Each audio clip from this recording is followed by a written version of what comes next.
Hello friends, आज हम फिर आपके लिए एक नई क्लास लेके आए हैं जिसमें आज हम जानेंगे हैज़ टू, हैव टू और हैड टू का प्रयोग। और आप देख रहे हैं हमारा YouTube channel Mahesh polite study, जिस पे हम आपको नया नया कंटेंट लेके आते हैं और बहुत ही क्वालिटी का कंटेंट हम आपको उपलब्ध करवाते हैं। यदि आपने हमारा चैनल सब्सक्राइब नहीं किया है तो प्लीज़ सब्सक्राइब करें और बेल आइकन को प्रेस करें ताकि जो भी हम वीडियो डालें उसका नोटिफिकेशन आपको मिल सके। सपोर्ट कीजिए हमको ताकि हम आपको ऊर्जावान होकर और अच्छे कंटेंट उपलब्ध करवा सके। तो स्टार्ट करते हैं आज का जो हमारा टॉपिक है has to, have to, had to का प्रयोग। ये has to, have to, had to, देखिए हैज़ टू और हैव टू का प्रयोग जो किया जाता है वो प्रेजेंट टेंस में किया जाता है।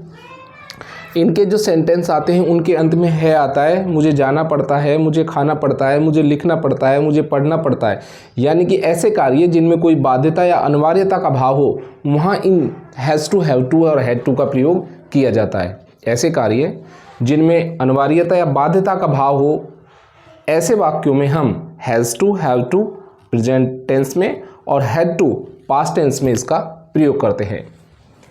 देखिए, जब कोई कार्य करने की बाध्यता या अनिवार्यता हो तो उसको हम प्रेजेंट टेंस में हैज़ टू, जो कि सिंगुलर सब्जेक्ट के साथ यूज़ किया जाता है, ही, सी, इट, कोई भी नेम, और हैव टू का प्रयोग plural subject I, you, we, they और कोई भी प्लूरल नाउन के साथ प्रयोग करते हैं।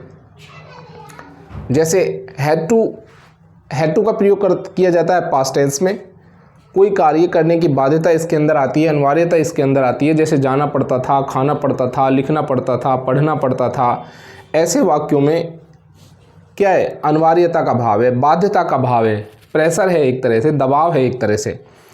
तो इन सेंटेंस के अंत में क्या आता है? पास्ट टेंस में था, जाना पड़ता था, लिखना पड़ता था, पढ़ना पड़ता था, और इसमें सिंगुलर और प्लूरल दोनों सब्जेक्ट के साथ हैड टू का प्रयोग किया जाता है, चाहे आपका सब्जेक्ट सिंगुलर है चाहे आपका सब्जेक्ट प्लूरल है।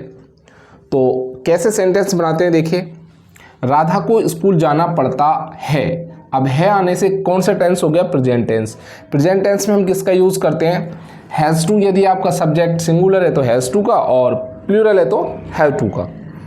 क्या ग्रामर बन जाएगा? देखिए, subject plus has two plus V1 plus जो भी ऑब्जेक्ट आपका है और लास्ट में सेम, यानी कि शेष सेंटेंस जो भी बचा हुआ है। जैसे राधा, RADHA, राधा जाना पड़ता है। अब सिंगुलर सब्जेक्ट है राधा, क्या लगाएंगे हम? Has to. जाना वर्ब क्या है? जाना पड़ता है, यानी कि go. Radha has to go to school. Radha को स्कूल जाना पड़ता है। अध्यापक को पढ़ाना पड़ता है। अध्यापक को, अब देखिए बहुवचन है, ये प्लूरल है। ये टीचर्स क्या लगाएंगे? Have to teach. Teachers have to teach. अध्यापकों को पढ़ाना पड़ता है। मुझे रोजाना सब्जी खरीदनी पड़ती है। आई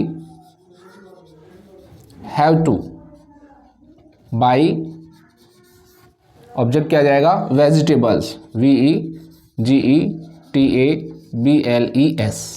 VEGETABLES।